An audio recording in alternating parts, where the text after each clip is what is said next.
السلام علیکم ورحمۃ اللہ وبرکاتہ. نحمده ونصلی علی رسولہ الکریم، اما بعد. قابل احترام بھائیوں، دوستوں، بزرگوں، مائیں، بہنیں، بیٹیاں، بہوئیں، ہمارے ساتھی، سلسلہ وار وہی مضمون حضرت محمد صلی اللہ علیہ وسلم کی سیرت کا. اب تک تو میں نے پشتو کا بیان کیا. اب حضور صلی اللہ علیہ وسلم پیدا ہو گئے ہیں، تب حضور صلی اللہ علیہ وسلم کے پیدائش سے لے کر انشاءاللہ موت تک بیان کروں گا. کیا ہوا کون سال میں کیا ہوا انشاءاللہ. ایک اہم پوائنٹ ذہن میں رکھیں کہ جب حضرت محمد صلی اللہ علیہ وسلم پیدا ہوئے تو دنیا بھر میں ایک عجیب انقلاب آیا. ساری دنیا میں پیدا ہوتی مجوسی کے یہاں ہزاروں سالوں سے وہ آگ جل رہی تھی، وہ آگ جو ہے بجھ گئی. کسرا جو تھا اس کی جو ہے کچھ دیواریں تھی، کچھ عمر تھے، وہ گر گئے.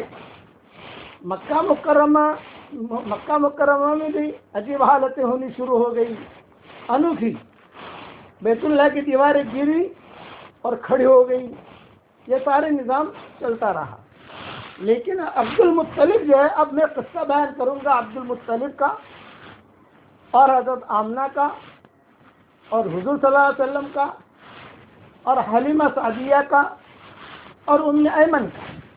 یہ 5 ابھی ہیں: عبد المطلب، حضور صلی اللہ علیہ وسلم کی والدہ، خود حضور صلی اللہ علیہ وسلم اور ام ایمن اور حضرت حلیمہ. ان کے قصے اب چلیں گے. یہاں جو بیان کروں گا ان میں ان کے قصے آئیں گے سب کے. حضور اکرم صلی اللہ علیہ وسلم جب پیدا ہو گئے اور خبر پہنچائی حضرت آمنہ نے ہی عبد المطلب کو کہ اللہ نے تمہیں پوتا دیا ہے، تو عبد المطلب آئے. آ کر جو ہے حضور صلی اللہ علیہ وسلم کو بیت اللہ لے گئے. کتابوں میں لکھا ہے کہ روزانہ بلا ناغا عبد المطلب حضور صلی اللہ علیہ وسلم کو لے جاتے تھے بیت اللہ پر. وہاں چمٹ کر دعا کرتے تھے، وہاں جا کر بیٹھتے تھے. ابھی تو بچے ہی ہیں، لیکن گھر کے جو کام کاج تھے یہ 2 قسم میں تھے: حضرت آمنہ اور ام ایمن. یہ ام ایمن حضرت عمر کے زمانے تک زندہ رہی اور اس کے بہت قصے آتے ہیں کتابوں میں ام ایمن کے، جو میں نے اپنے بیانوں میں کئی مرتبہ کہا ہے. اب مسئلہ یہ کھڑا ہوا کہ بھئی بچہ تو پیدا ہو گیا، بچہ صحت مند بھی ہے الحمدللہ، لیکن اس زمانے میں عربوں کا یہ ماحول تھا کہ قرب و جوار سے، طائف سے، قبیلہ بنی سعد سے، وہاں سے عورتیں آتی تھیں. خدا کی شان کہ وہاں پر بھی قحط سالی کا ایک نظام تھا، وہاں پر بھی قحط سالی تھی. حالات تھے جیسے کرونا وائرس کی بیماری بھی چلی، کئی لوگ جیسے مر رہے ہیں، ویسے مکہ میں بھی ایسی بیماریاں چلتی تھی. ڈائریا کی بیماری، ایک وبائی مرض، یہ چلتا تھا. تو عبد المطلب کو یہ فکر ہوا کہ بھائی بچہ تو پیدا ہو گیا، لیکن وہ جو قبیلے کی عورتیں آئیں وہاں سے، وہ آ کر جو ہے ہم بھی ہمارے بچے کو دیں. تو 2 بچے ان کے گھر میں تھے. ایک عبد المطلب کا بیٹا حمزہ اور یہ حضور صلی اللہ علیہ وسلم. دودھ پلانا ہے تو ابو لہب جو ہے یہ بھی چچا تھا، تو اس کی جو باندھی تھی سوئے گیا، اس نے جو ہے حضور صلی اللہ علیہ وسلم کو بھی دودھ پلایا اور حمزہ کو بھی دودھ پلایا. تو گویا کہ حضرت حمزہ جو ہے یہ حضور صلی اللہ علیہ وسلم کے چچا بھی ہوئے اور حضور صلی اللہ علیہ وسلم کے رضائی بھائی بھی ہوئے. قبیلے بنی سعد سے بہت عورتیں آئیں اور بہت عورتوں نے آ کر، سب عورتیں جو آتی تھی اپنے شوہروں کو لے کر آتی تھی، گدھوں پر آتی تھی، کوئی اٹھنیوں پر آتی تھی. اور مکہ چونکہ ایک معروف جگہ تھی اور کہتے تھے کہ مکہ کے لڑکوں کو پھر وہ لے جاتی تھی، دیہاتوں میں رکھتی تھی، وہاں دودھ پلاتی تھی. وہاں دودھ پلانے کے بعد ان کی نشو و نما، بچوں کے صحت، اس لیے کہ دیہاتی ماحول جو ہے یہ کئی آلودگیوں سے پاک رہتا ہے، وہاں زیادہ جراثیم نہیں ہوتے. یہ ترتیب تھی. اب اللہ کی شان یہ کہ عبد المطلب، اچھا ایک بات یہ ذہن میں رکھیں کہ حضرت آمنہ اور عبد المطلب کا ایک مسئلے میں اختلاف ہوتا تھا، اور وہی اختلاف ہوتا تھا کہ حضرت آمنہ کا تقاضا یہ تھا کہ مجھے مدینہ لے چلو، میرے شوہر کی قبر پر جانا چاہتی ہے. اب بچہ پیدا ہو گیا تو عبد المطلب کہتے تھے کہ کہ بیٹا مدینہ منورہ جانا 500 کلومیٹر کوئی آسان ہے، اور ابھی تو محمد پیدا ہوا ہے، ابھی تو یہ تھوڑا بڑا ہو جائے، چلتا پھرتا ہو جائے۔ تو وہ آمنہ کہتی تھی کہ میں خواب میں دیکھتی ہوں کہ میرا شوہر زندہ ہے، جیسے خواب میں آ جائے گا شوہر آئے، یہ آئے، تو میری تمنا یہ ہے کہ میں ان کی قبر ہو جائے۔ آج کل عورتوں کا قبر میں جانا جائز نہیں ہے، یہ تو بہت شروع کی بات ہے جو مورخین نے لکھی ہے، کبھی میرا بیان سن کر قبرستان میں چلی جاؤ، تو مردوں کے لیے ہے۔ لیکن حضرت آمنہ عبد المطلب سے درخواست کرتی تھی کہ میری تمنا ہے کہ مدینہ کا سفر کروں، میری تمنا ہے کہ مدینہ کا سفر کروں، اور مجھے ایسا لگتا ہے کہ اب عبداللہ کا انتقال نہیں ہوا ہے، شاید کہیں پر بھی ہمیں مل جائے، ایک امید ہوتی ہے، جا کر ہم خود ڈھونڈیں۔ ہم حارث کی بات پر کیوں بھروسہ کریں، ان کا بڑا لڑکا تھا نا حارث، اس کے بات پر کیوں بھروسہ کریں، ہم خود جا کر ڈھونڈیں۔ اور تو عبد المطلب تھوڑے سے ناراض بھی ہو جاتے تھے، یہ کہتے تھے کہ بیٹا ان کا بھی انتقال ہو گیا ہے، خواب میں تو ایسی چیزیں آتی رہتی ہیں، ابھی تو ایک بچے کی نشو و نما کی فکر کرو۔ اچھا، اب بچے کے نشو و نما کی فکر کیسے کریں؟ تو مورخین نے لکھا ہے کہ قبیلے بنی سعد سے جتنی عورتیں آئیں، جتنے بھی لوگ آئے، سب کو مکہ والوں نے بچے دے دیے۔ جب یہ لوگ بچے لیتے تھے تو سب سے پہلا سوال کرتے تھے، اور وہ سوال یہ کرتے تھے کہ اس بچے کا باپ کہاں ہے؟ تو حمزہ ان کے باپ عبد المطلب، اور دوسرے جو لڑکے تھے ان کے باپ بھی تھے، یا حضور صلی اللہ علیہ وسلم یتیم تھے۔ تو کتابوں میں لکھا ہے کہ مکان چھوٹا سا ہوتا، اور وہی باہر جو ہے حضور صلی اللہ علیہ وسلم کو لٹا دیتی حضرت آمنہ ہے اور ام ایمن ہے، بس یہ دونوں ہیں۔ عبد المطلب بھی سامنے سے دیکھتے، لیکن عبد المطلب کو یہ تھا کہ بچہ کو کون لے گا، اس لیے کہ یتیم ہے، بھوتا ہوتا، ہم دودھ پلائیں گی، ہم وہاں رکھیں گی اس کو صحت مند بنائے گی، یعنی اس کی تربیت کریں گی دیہاتی۔ تو باپ ہو تو باپ زیادہ پیسہ دیتا ہے، دادا کیا پیسہ دے گا؟ تو خدا کی شان، کسی عورت نے بھی حضور صلی اللہ علیہ وسلم کو نہیں اٹھایا، صرف اس وجہ سے کہ باپ نہیں ہے۔ تو حضرت آمنہ پر بہت بوجھ پڑتا تھا کہ یہ بچہ یتیم ہے، اس وجہ سے کوئی لینے کے لیے تیار نہیں۔ اب روزانہ کا معمول تھا کہ عبد المطلب آ کر حضرت آمنہ کو ام ایمن کو کہتے، آج بھی قافلہ آیا ہے، کل بھی آ رہا ہے، پرسوں بھی آئے گا، تم تیار رکھو بچے کے کپڑے وغیرہ، جو فوراً جو ہم بھیج دیں گے محمد کو طائفہ قبیلے بنی سعد۔ اب روزانہ باتیں چلتی رہتی، لیکن کوئی حضور صلی اللہ علیہ وسلم کو نہ اٹھاتا۔ بعض تاریخ کی کتابوں میں لکھا ہے کہ ہر ایک پر حضور کو پیش کیا، جتنی عورتیں آئی تھی سب پر وہی میرا بچہ ہے، اسے لے جاؤ، نشو و نما۔ تو کہتے تھے باپ کہاں ہے؟ بھائی باپ کا تو انتقال ہو چکا ہے، ہاں دیکھتے ہیں کہ اگر وہ لوگ چلے جاتے۔ حضرت حلیمہ جو تھی یہ خود کمزور تھی، ان کی اٹھنی بھی کمزور تھی، شوہر بھی کمزور تھا، ان کے پیٹ سے بچہ بھی تھا۔ تو خدا کا کرنا ایسا ہوا کہ حضرت حلیمہ کو مکہ میں سے کوئی بچہ نہیں ملا، اور حضور صلی اللہ علیہ وسلم کو کسی نے اٹھایا نہیں۔ کیوں نہیں لیا؟ یتیم ہے۔ اور حضرت حلیمہ کو بچہ کیوں نہیں ملا؟ اس لیے ملا کہ اس کے پیٹ سے ہی ایک بچہ ہے، ہمارے بچے کا کیا خیال رکھے گی؟ اس کے بچے کو دیکھے گی، میرے بچے کو دیکھے گی، اس لیے کسی نے ان کو لڑکا نہیں دیا، اور یا حضور صلی اللہ علیہ وسلم کو کسی نے نہیں اٹھایا۔ اب حضرت حلیمہ جو ہے وہ آئی اور پوچھا کہ بھئی میں اس بچے کو لوں، مجھے کیا ملے گا؟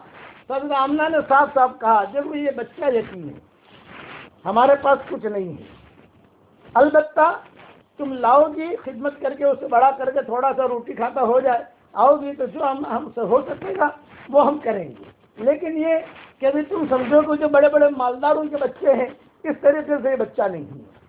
حضور صلی اللہ علیہ وسلم کو باہر لٹا دیتی، تھوڑی سی دھوپ بھی لگے، تھوڑا جو ہے باہر کی ہوا بھی ملے، اور عبد المطلب جو ہے دور کھڑے رہتے۔ عبد المطلب اس مسئلے کے اندر سامنے نہیں آتے تھے، یہ بھی کتابوں میں لکھا ہے۔ وجہ کیوں سامنے نہیں آتے تھے؟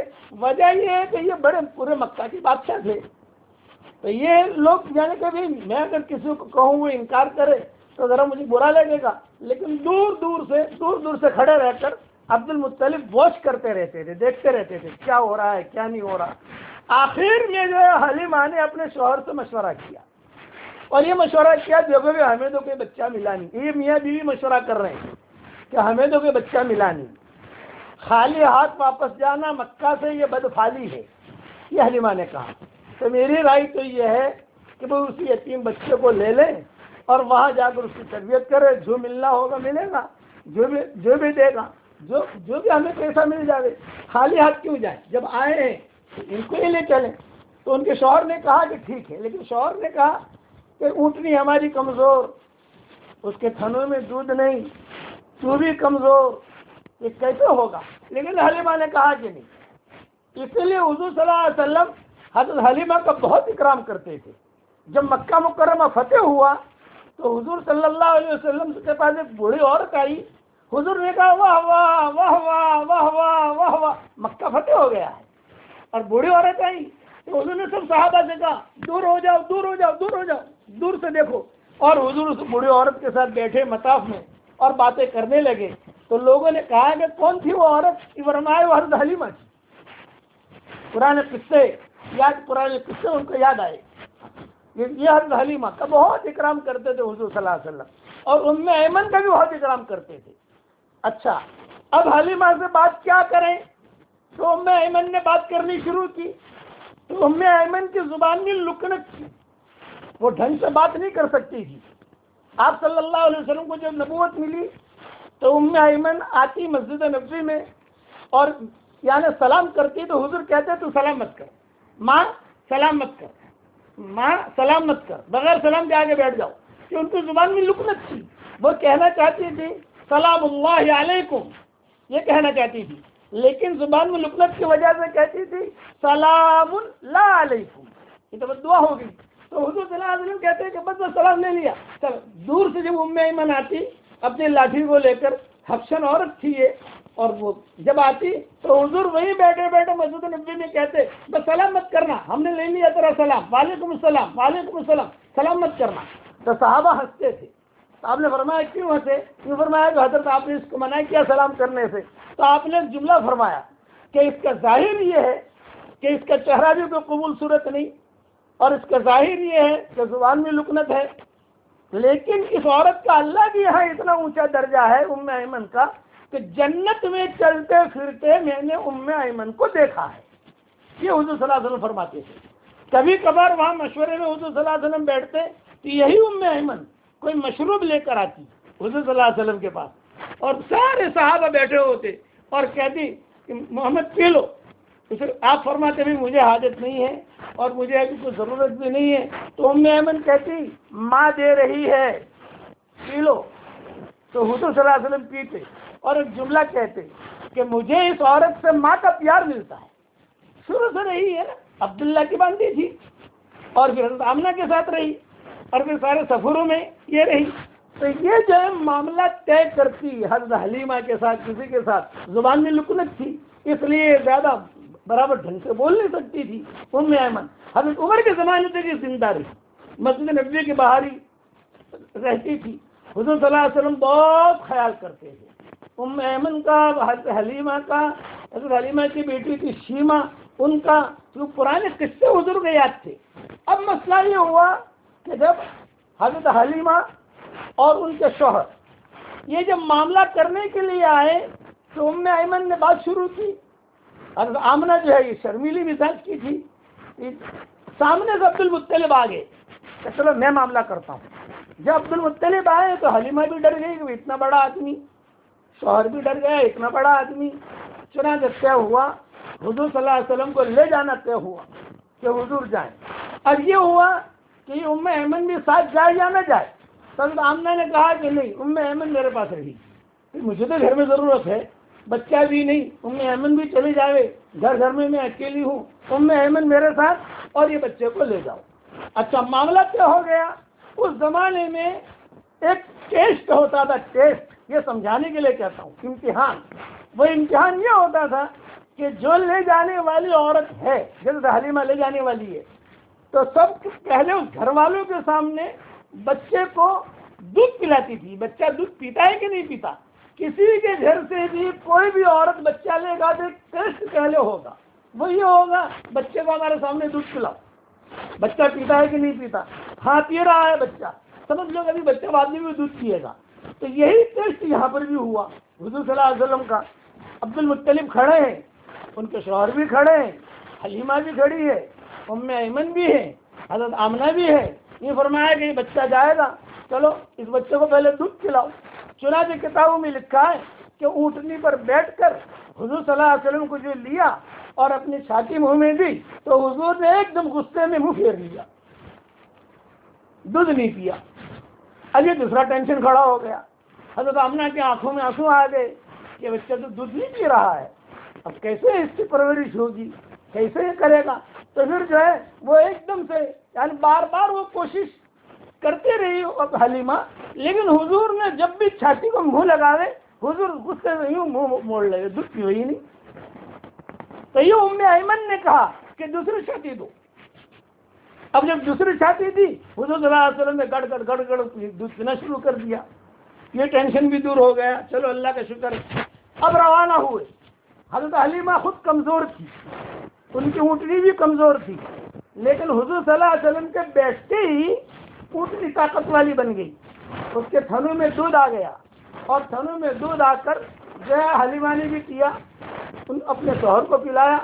اور حلیمہ کہنے لگی مانو نہ مانو ہمیں جو ہے برکتی بچہ مل گیا ہے، کہ برکتی بچہ. اچھا سب سے آخر میں رہتی تھی. یہ لوگ چلتے چلتے طائف پہنچے، قبیلے بنی سعد پہنچے. اتفاق ایسا تھا کہ وہاں قحط سالی تھی. حضور صلی اللہ علیہ وسلم اپنے بچپن میں چلے گئے. اب مکہ میں کون ہے یہ ذہن میں رکھنا، جو آسان کر کے سمجھاتا ہوں. عبد المطلب ہے، ان کے سارے بیٹے ہیں، حارث بھی زندہ ہیں ابھی، حضور صلی اللہ علیہ وسلم کی والدہ ہے، اور یہ ام ایمن ہے. یعنی یہ ایک چھوٹا سا مختصر سا قافلہ. حضرت آمنہ کی یہ ضد اور حضرت آمنہ کا یہ کہنا کہ ابا عبد المطلب کو کہتی کہ اب آقا یہ محمد تو چلا گیا، سال ڈیڑھ سال کے بعد ہی آئے گا بچہ ہمارا، ہم مدینہ کا سفر کریں اس دوران. تو عبد المطلب کہتے ہیں نہیں بیٹا نہیں، یہی رہو، یہی سے کہیں جانا نہیں ہے، پہلے محمد آ جاوے وہاں سے. لیکن عبد المطلب ایک سے دو نہیں، عبد المطلب کہتے تھے کہ نہیں. لیکن حضرت آمنہ بار بار یہ کہتی کہ میں میرے شوہر کی قبر پر جانا چاہتی ہوں. عبد المطلب منع کر دیتی. تو اب نہیں، اب بچہ گیا ہے. اچھا مکہ میں بیماریاں پھیلتی تھی، بچے بہت مر جاتے تھے. اب حضور صلی اللہ علیہ وسلم روانہ ہوئے. کتابوں میں یہ بھی لکھا ہے کہ حضور صلی اللہ علیہ وسلم کو جب اونٹنی پر بٹھایا اور حلیمہ کا دودھ پیا، اونٹنی جو ہے وہ بہت طاقت والی بن گئی. تو جب حضور روانہ ہونے لگے، حلیمہ لے کے روانہ ہونے لگی، تو حضرت آمنہ نے جو ہے ہچکیاں مار کے رونا شروع کیا. یہ کتابوں میں لکھا ہے. بچہ یتیم ہے، تو یہ بچہ جا رہا ہے، پتہ نہیں زندہ واپس آئے گا یا وہاں جا کر کیا حالات ہوں گے. جب حضرت آمنہ روئی تو ام ایمن بھی روئی، عبد المطلب بھی روئے، اور باقی چچا جو تھے ابو طالب وغیرہ، اسد عباس، ابو طالب، ابو لہب، یہ سارے چچا تھے حضور اکرم صلی اللہ علیہ وسلم کے. یہ سب جو ہے رونے لگے کہ پھر بچہ یتیم ہے، یہ بچہ جا رہا ہے وہاں. جب روانہ ہوئے تو سب سے پہلے حلیمہ جو ہے قبیلے بنی سعد میں پہنچ گئی. دوسرے قافلے والے یہ سب سے آخر میں رہے. تو سب قافلے والوں نے کہا مانو نہ مانو کوئی برکتی بچہ جو ہے ملا ہے، کوئی برکتی بچہ ملا ہے. اور بعض تاریخ کی کتابوں میں یہ بھی لکھا ہے کہ جب تک حضور کی اونٹنی جس اونٹنی پر تھے حضور اکرم صلی اللہ علیہ وسلم، جب تک اوجھل نہیں ہوئی تب تک جو ہے آمنہ دیکھتی رہی، کیونکہ اس وقت بلڈنگیں وغیرہ تو تھی نہیں. اور بعض کتابوں میں یہ بھی لکھا ہے کہ حضور صلی اللہ علیہ وسلم تو یہ بچے ہی ہے، تو حضور بھی اپنی آنکھوں سے یوں پیچھے مڑ مڑ کے دیکھتے رہے. تاریخ نگاروں نے ساری تاریخیں لکھی ہیں. اب جب وہاں پہنچے تو وہاں پہنچ کر قحط سالی، کیا کریں، سارے پریشان. تو حضرت حلیمہ کی ایک جگہ تھی، وہاں پر بکریاں چرانے کے لیے لوگ جاتے تھے.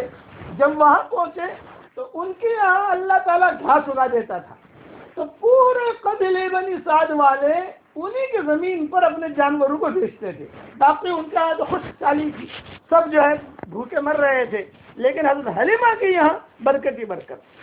خدا کی شان کہ خوب برکت. حضور اکرم صلی اللہ علیہ وسلم کے نشو و نما بھی ہو رہی ہے.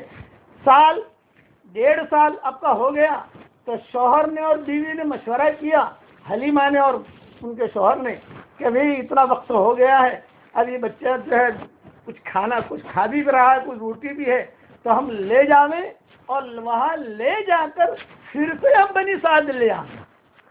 یہ طے ہوا۔ چنانچہ حضرت حلیمہ ان کے شوہر یہ جو ہے قبیلہ بنی سعد سے آئے اور یہاں حضور اکرم صلی اللہ علیہ وسلم کی ماں کے پاس آئے اور عبد المطلب وغیرہ سے ملے۔ کتابوں میں یہ بھی لکھا ہے کہ آپ کے ہاتھ میں روٹی کا ٹکڑا تھا۔ یہ بتا رہے تھے کہ ہاں یہ بچہ اب کھانے والا بن گیا ہے۔ اور اچھا جب یہ حضور صلی اللہ علیہ وسلم واپس آئے تو مکہ مکرمہ میں وبا پھیلی ہوئی تھی، کورونا وائرس کی۔ یہ کورونا وائرس نام لے رہا ہوں اس کا، ایسی وبا تھی، بچے جو ہے مر جاتے تھے۔ تو حضرت حضور صلی اللہ علیہ وسلم کے والدہ نے کہا ارے بھی ہمارے یہاں تو ڈائریا وغیرہ سب پھیلا ہوا ہے، بچے بہت مر جاتے ہیں۔ چنانچہ حضرت حلیمہ نے آ کر کہا کہ دیکھو یہ بچے کی برکتیں ہم نے بہت دیکھی ہے، ہمیں کوئی اجرت نہیں چاہیے، اس بچے کی برکت کی وجہ سے پورا قبیلہ بنی سعد یہ جو ہے بہت ہی عیش و آرام میں ہے۔ ہم یہ درخواست کرتے ہیں کہ بچے کو پھر سے ہمیں واپس دے دو، ہم واپس لے جائیں اس کو اور 1 2 سال 3 سال رکھ کر پھر ہم لائیں گے، کیونکہ بار بار آنا جانا بہت لمبا سفر ہے۔ طائف جو ہے کوئی اتنا لمبا تو نہیں ہے لیکن پہاڑ ہے وہاں چڑھنے کے لیے۔ چنانچہ کتابوں میں لکھا ہے کہ حضور اکرم صلی اللہ علیہ وسلم کو جب اونٹنی سے اتارا، بعض کتابوں میں بھی لکھا ہے کہ بھی اپنی ماں کی طرف بچہ جو ہے دوڑتا ہے، تو حضور صلی اللہ علیہ وسلم سال 1.25 سال 1.5 سال بعد مورخین نے 2 سال لکھے ہیں کہ جب حضور کو اتارا تو حضور فوراً ماں سے لپٹ گئے اور ام ایمن سے بھی لپٹ گئے، اور جو ہے ماں نے ان کو چھاتی سے لگایا، پیار کیا۔ اب یہ کہ بچے کو پھر سے بھیجنا نہ بھیجنا، فوراً عبد المطلب بھی آ گئے، عبد المطلب نے بھی اٹھایا۔ کتابوں میں لکھا ہے کہ عبد المطلب آتے ہی حضور صلی اللہ علیہ وسلم کو بیت اللہ میں لے گئے۔ یہ ان کی عادت تھی کہ حضور آئے ہیں، چلو بچوں کو لے کر بیت اللہ جاتا ہوں، دعائیں مانگی۔ اب یہ مشورہ ہوا کہ کیا کریں۔ عبد المطلب نے کہا بھی یہاں تو بیماری پھیلی ہوئی ہے، تم اس کو لے جاؤ اور جب یہاں بیماری ختم ہو جائے گی پھر لے آنا۔ چنانچہ کتابوں میں لکھا ہے کچھ ہی وقت حضور صلی اللہ علیہ وسلم ماں کے پاس رہے اور یہی قافلہ جو ہے یعنی حلیمہ کا، اور یہ لے کر واپس قبیلہ بنی سعد لے کر گئے۔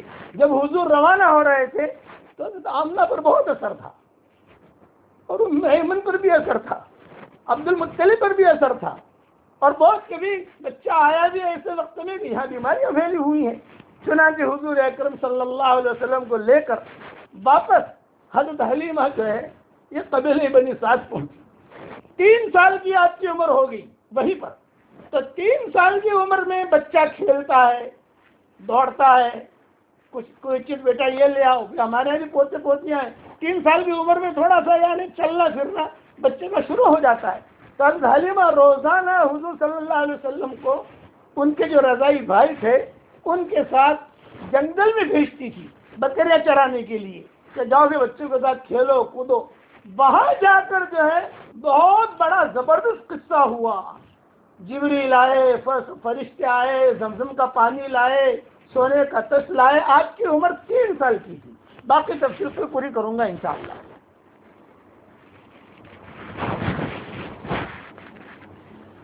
ہمارے سامنے روزانہ کچھ مسائل آ رہے ہیں۔ آج آپ لوگوں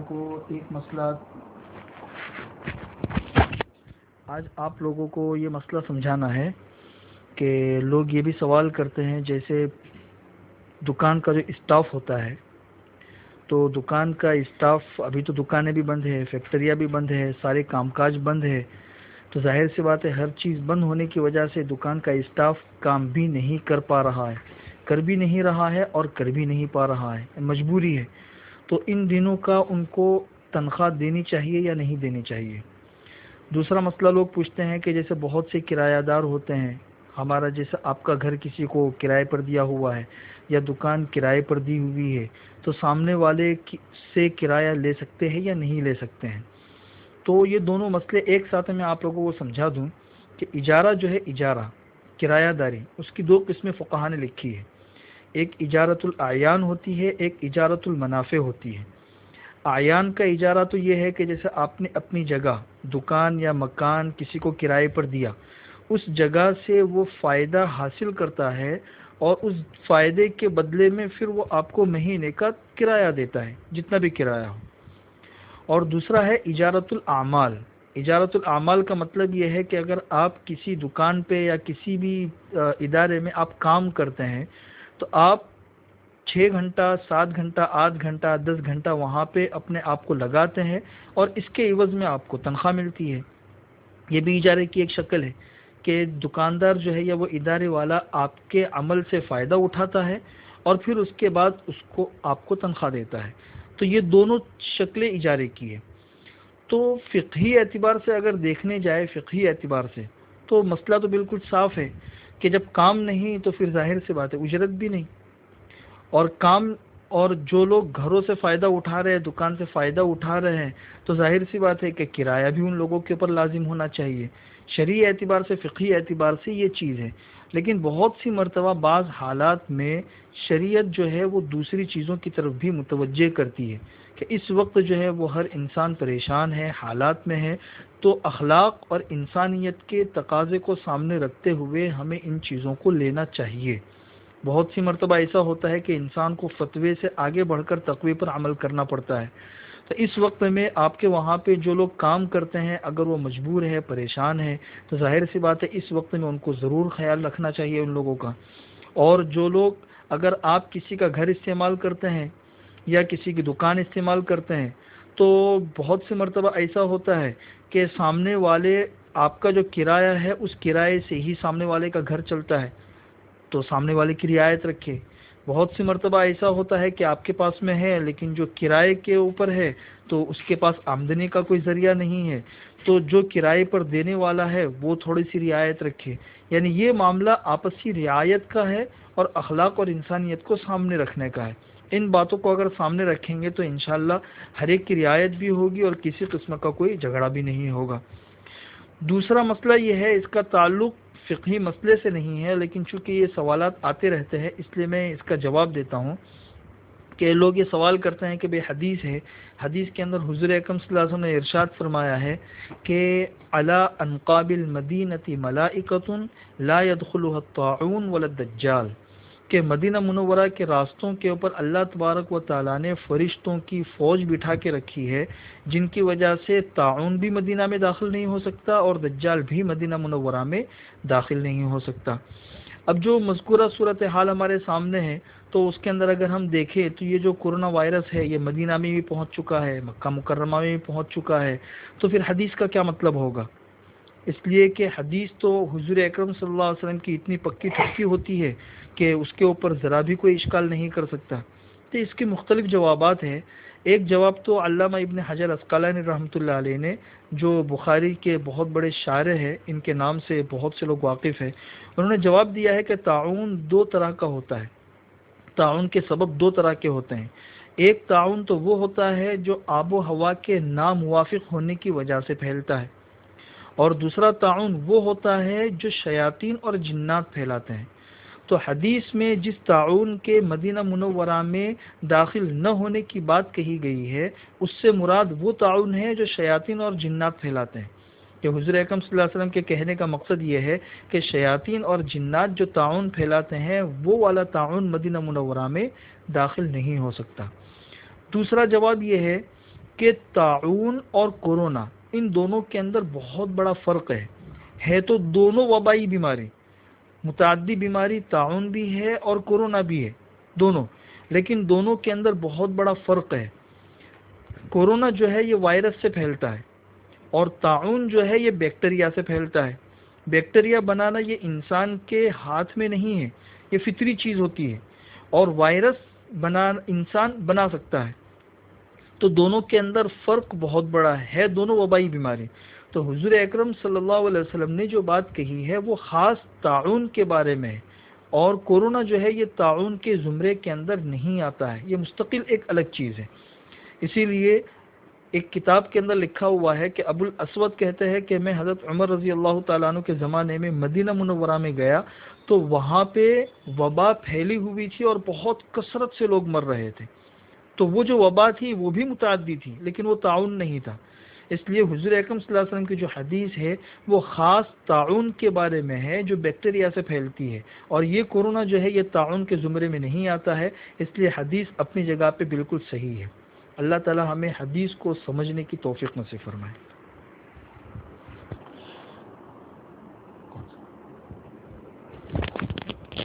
اللهم صل على محمد وعلى آل محمد كما صليت على إبراهيم وعلى آل إبراهيم إنك حميد مجيد. يا رب صل وسلم دائما أبدا على حبيبك خير الخلق كلهم. اللهم صل على سيدنا محمد بن عبد الله القائم بحق الله ما ضاق أمر إلا فرجه الله. اللهم صل على سيدنا محمد بعدد كل ذرة بعدد كل معلوم لك. اللهم صل على سيدنا محمد كلما ذكره الذاكرون وكلما غفل عن ذكره الغافلون. عدد الشفع والوتر عدد الشفع والوتر عدد الشفع والوتر. لا إله إلا الله وحده لا شريك له له الملك وله الحمد وهو على كل شيء قدير. سبحان الله وبحمده عدد خلقه ورضا نفسه وزنة عرشه ومداد كلماته. اللهم إنا نعوذ بك من زوال نعمتك وتحول عافيتك وفجاءة نقمتك ومن جميع سخطك. اللهم إنا نعوذ بك من جهد البلاء ودرك الشقاء وسوء القضاء وشماتة الأعداء. يا ذا المن والعطاء يا ذا المن والعطاء يا سميع الدعاء يا رافع السماء. اللهم إنا نسألك الفوز في يوم القضاء. يا حنان يا منان ادخلنا الجنة من باب الريان ادخلنا الجنة من باب الريان. يا ذا الجلال والإكرام يا ذا الجلال والإکرام یا ذا الجلال والإکرام. اے اللہ ہمارے گناہوں کو معاف فرما. اے اللہ ہماری خطاؤں سے درگزر فرما. اے اللہ اگر آپ نے ہمیں معاف کر دیا تیری دریائے مغفرت میں سے کمی واقع نہیں ہوگی، اور اگر تو نے معاف نہیں کیا تو اے اللہ ہم کہاں جائیں گے؟ اے اللہ سارے دروازے بند ہو چکے ہیں، صرف آپ کا دروازہ کھلا ہوا ہے. اے اللہ پوری انسانیت پریشان ہے. اے اللہ اس بیماری سے پوری انسانیت کو نجات دے دے. اے اللہ آپ تو اتنے بڑے ہیں کہ آپ پہاڑوں کے وزنوں کو جانتے ہیں. اے پہاڑوں کے وزنوں کو جاننے والے، اے کبے کے بچوں کو اس کے گھونسلے میں روزی پہنچانے والے، اے وہ ذات کہ سمندر کے پیمانوں کو بھی آپ جانتے ہیں. اے وہ ذات کہ آپ جو ہے ساتویں آسمان پر جو سمندر ہے جو صحیح حدیث میں آتا ہے بہت بڑا سمندر ہے، اس کے ایک ایک قطرے سے آپ واقف ہیں. اے مولا کریم، سورج چاند بھی آپ کی باندی اور غلام ہے، یہ کورونا وائرس بھی آپ کے باندی اور غلام ہے، اور سورہ ستارہ بھی آپ کے باندی اور غلام ہے. ہر مخلوق جو ہے تیرے باندی اور غلام ہے. اے اللہ ہم تجھ سے معافی کی بھیک مانگتے ہیں. تو کریم ہے، کریم ہمیشہ اپنا دروازہ کھول دیا کرتا ہے. اے اللہ پوری انسانیت پریشان ہے، جو بھی بیمار ہو تو ان کو شفا کاملہ عاجلہ عاجلہ دائمہ مستمرہ عطا فرما. اے اللہ ہماری آنکھیں آپ کو نہیں دیکھ سکتی، آپ کی آنکھ ہر وقت ہمیں دیکھ رہی ہے. اگر آپ ظاہر ہو جائے تو دنیا میں جون سا مجمع جہاں پر بھی ہوگا وہ آپ سے لپٹ جائے گا. اے اللہ حضور اکرم صلی اللہ علیہ وسلم نے جتنی خیر کی لائن کی دعائیں مانگی ہیں وہ ہمارے لیے مقدر فرما، اور جن شرور سے پناہ چاہیے ان شرور سے تو حفاظت فرما. اے مولا کریم، اگر آپ نے ہمارا نام سعید اور نیک بختوں میں لکھا ہو تو ہمارا نام انہی میں لکھے رکھیو، اور اگر آپ نے ہمارا نام شقی اور بدبختوں میں لکھا ہو تو ہمارا نام ان کی فہرست سے مٹا دینا، اور نیک لوگوں کے فہرست میں ہمارا نام لکھ لینا. لکھنا بھی آپ کا کام ہے، مٹانا بھی آپ کا کام ہے، لوح قلم بھی آپ کے پاس ہے. اے مولا کریم، پوری انسانیت پر کرم کا معاملہ فرما، سکون کا سانس لیتے دے دے، سکون کا سانس دے دے. اے اللہ شب جمعہ ہے، شب جمعہ میں درود شریف بہت پڑھا جاتا ہے. میں تو آپ سے صرف اتنا کہتا ہوں کہ تیرے نبی کو یہ خبریں پہنچ رہی ہو کیا یہ پریشانیاں دور ہو گئی. اے اللہ سب سے بڑا مسئلہ یہ ہے کہ حرمین شریفین بند ہو گئے، سب سے بڑا مسئلہ یہ ہے مسجدیں بند ہو گئی، اور سب سے بڑا مسئلہ یہ ہے کہ حرمین شریفین کے جو ستون ہیں وہ بھی انتظار میں ہے کہ کہاں چلے گئے، یہ لوگ کہاں چلے گئے. یہ وقت ایسا ہے اے اللہ ہم تو اے اللہ تجھ سے اتنی درخواست کرتے ہیں کہ تو ہم سے راضی ہو جا اور ہم کو بھی راضی کر لے، تو ہم سے راضی ہو جا اور ہم کو بھی راضی کر لے۔ حضرت محمد صلی اللہ علیہ وسلم پر بہترین رحمت نازل فرما، جب تک سورج اگتا رہے آپ پر رحمت نازل فرما، جب تک ہوائیں چلتی رہے آپ پر رحمت نازل فرما، جب تک آسمان باقی رہے آپ پر رحمت نازل فرما، جب تک سمندروں میں پانی باقی رہے آپ پر رحمت نازل فرما، ساتویں آسمان پر جو سب سے بڑا سمندر ہے جب تک وہ باقی رہے آپ پر رحمت نازل فرما، جب تک بیت معمور اور بیت اللہ باقی رہے آپ پر رحمت نازل فرما۔ اے اللہ جب تک قبریاں چہچہاتی رہے آپ پر رحمت نازل فرما، جب تک اے مولا کریم جب تک بلبلیں چہچہاتی رہے آپ پر رحمت نازل فرما۔ ہم نے کتابوں میں پڑھا ہے جتنا درود شریف زیادہ پڑھا جاتا ہے پریشانیاں دور ہوتی ہیں۔ اے اللہ ہم کوشش کر رہے ہیں تجھے منانے کی، تو بہت بڑا کریم ہے۔ کسی زمانے میں کوئی سخی تھا جو کھوٹے سکے لے لیا کرتا تھا، اے اللہ اس وقت میں ہمارے پاس جو اعمال ہیں وہ بھی کھوٹے ہیں، لیکن تو کریموں کا کریم ہے، تو رحیموں کا رحیم ہے۔ اے اللہ اس انسانیت سے اس پریشانیوں کو دور فرما دے، اس بیماری کو ختم فرما دے، اور اے اللہ حضرت محمد صلی اللہ علیہ وسلم پر بہترین رحمت نازل فرما۔ جب تک جنت الفردوس باقی رہے آپ پر رحمت نازل فرما، جب تک طوبہ درخت باقی رہے آپ پر رحمت نازل فرما، جب تک سدرۃ المنتہا باقی رہے آپ پر رحمت نازل فرما، جب تک صفا مروہ باقی رہے آپ پر رحمت نازل فرما، جب تک اے اللہ جنتیں باقی رہے آپ پر رحمت نازل فرما، اور اے اللہ تیری شان رحمت نازل فرما۔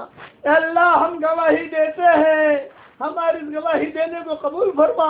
ہم آپ کو گواہ بناتے ہیں اور آپ کے فرشتوں کو گواہ بناتے ہیں اور ساری مخلوق کو گواہ بناتے ہیں، اور اللہ ایک کورونا وائرس کو بھی گواہ بناتے ہیں، مخلوق میں وہ بھی آ گیا کہ تو اکیلا ایک اللہ ہے، تیرا کوئی پارٹنر نہیں ہے، تیرا کوئی شریک نہیں ہے۔ اے اللہ امت کی اجتماعی اور انفرادی پریشانیوں کو دور فرما۔ اے اللہ جس نے بھی ہم سے دعاؤں کے لیے کہا ہو، دعاؤں کے لیے خطوط میں لکھا ہو، جن کا ہم پر کسی قسم کا حق اور احسان ہو، یا جو ہمیں دعاؤں کے لیے کہنا چاہتے تھے مگر کہہ نہیں سکے ہیں، اے اللہ ان کی اور ہماری ساری جائز مرادوں کو پوری فرما کر اس میں خیر کی شکل اور صورتیں پیدا فرما۔ اے پہاڑوں کی وزنوں کو جاننے والے، اے سمندروں کے پیمانوں کو جاننے والے، اے ٹوٹی ہوئی ہڈی کو جوڑنے والے، اے وہ پاک ذات رات کا اندھیرا بھی تیری تعریف بیان کرتا ہے، دن کا اجالا بھی تیری تعریف بیان کرتا ہے۔ اے دلوں کے خیالات کو پڑھنے والے، اے دلوں کے بسبسوں کو پڑھنے والے، اے اللہ تیرے نبی کی سیرت چل رہی ہے، تیرے نبی نے کتنے قربانیوں کے بعد اے اللہ یہ دین ہم تک پہنچایا ہے۔ ہم نے کتابوں میں پڑھا ہے کہ حضور اکرم صلی اللہ علیہ وسلم کو اس امت سے بہت محبت تھی۔ جب آخری وقت آیا تو حضور صلی اللہ علیہ وسلم کے پاس جبریل آئے، اور جبریل نے آ کر کہا کہ حضرت ساری فرشتوں کی ٹیم موجود ہے، اگر آپ کہیں تو ہم آپ کو اللہ کے پاس لے جائیں۔ آپ نے فرمایا جبریل اس بات کا خلاصہ کرو میری امت کا کیا ہوگا، میری امت کا کیا ہوگا۔ حشر کے میدان میں سارے انبیاء کہیں گے یا رب نفسی نفسی، اور حضور صلی اللہ علیہ وسلم کہیں گے یا رب امتی امتی۔ جبریل علیہ السلام آسمانوں پر گئے، اللہ تعالیٰ سے پوچھا، اللہ نے کہا نبی جی سے کہو آپ کی امت کے بارے میں میں آپ کو خوش کر دوں گا۔ اے اللہ ہی وعدہ ہو گیا۔ اے اللہ اس لیے ہم سے کہتا ہوں کہ اللہ ابھی بھی خوش کر دے اور بعد میں بھی خوش کر دے، تو قادر مطلق ہے، تیرا چاہ لینا کافی ہے۔ ہوائیں جو چلتی ہیں اور ہواؤں کے ساتھ جو خیریں آتی ہیں وہ خیریں ہمارے لیے مقدر فرما، اور ہواؤں کے ساتھ جو برائیاں آتی ہیں اس برائیوں سے ہماری حفاظت فرما۔ اے مالک گوبر میں سے گلاب تو نکالتا ہے، ہماری گوبر جیسی زندگی کو گلاب جیسی زندگی بنا دے، اور ہمارے گھرانوں کو دین کا چمن بنا دے، ہمارے گاؤں کو دین کا چمن بنا دے۔ جو بھی گناہ ہو گیا ہم معافی مانگتے ہیں اور پوری امت کے لیے معافی مانگتے ہیں۔ اے اللہ اس وقت میں ساری دنیا پریشان ہے، عافیت کے ساتھ تیرے مبارک ناموں کے طفیل، تیرے نبی کے ناموں کے طفیل، بدرین کے ناموں کے طفیل، اور جو کچھ تیرے قرآن کے طفیل، حجر اسود کے طفیل، کعبہ کے طفیل، اور احد پہاڑ کے طفیل، بدر کے میدان کے طفیل سے، اور جتنے بھی تیرے نیک بندے گزرے ہیں، نیک بندیاں گزری ہیں، اے اللہ ان کے طفیل سے، اے اللہ اس بیماری سے اس امت کو، ساری انسانیت کو بچا لے، ساری انسانیت کو بچا لے۔ اے اللہ جو بیمار ہوں ان کو شفا کاملہ، عاجلہ، دائمہ، مستمرہ عطا فرما۔ جو پریشان حال ہوں ان کی پریشانیوں کو دور فرما۔ گھر گھر میں جو آمین کہہ رہے ہیں، مائیں بہنیں بیٹیاں آمین کہہ رہی ہیں، اور بھائی آمین کہہ رہے ہیں، اے اللہ ان کے آمین کے کہنے کو قبول فرما۔ آخر میں اتنا کہتا ہوں، ہمیں مانگنا نہیں آتا، مالک تجھے دینا تو آتا ہے۔ ہماری جھولیوں کو ہدایت سے بھی بھر دے اور صحت سے بھی بھر دے۔ فضل کرے تو چھٹیاں، اور اگر عدل کرے تو لٹیاں۔ اے اللہ فضل کا معاملہ فرما دے۔ آج اس مبارک رات میں اے اللہ تیری طرف سے اعلان کر دے کہ یہ بیماری دنیا سے دور ہو جائے۔ اے اللہ ہم مایوس نہیں ہوئے ہیں، ہم مایوس نہیں ہوئے ہیں، لیکن اتنا ضرور ہے کہ تو ہم سے ناراض ہے۔ الکریم، کریم جو ہوتا ہے جب قادر ہوتا ہے تو معاف کر دیا جاتا ہے، معاف کر دیتا ہے۔ تو بہت بڑا کریم ہے۔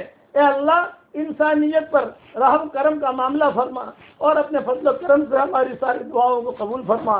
ان اللہ وملائکتہ یصلون علی النبی یا ایھا الذین آمنوا صلوا علیہ وسلموا تسلیما۔ اللهم صل على سيدنا محمد بن عبد الله القائم بحق الله ما ضاق امر الا فرجه الله۔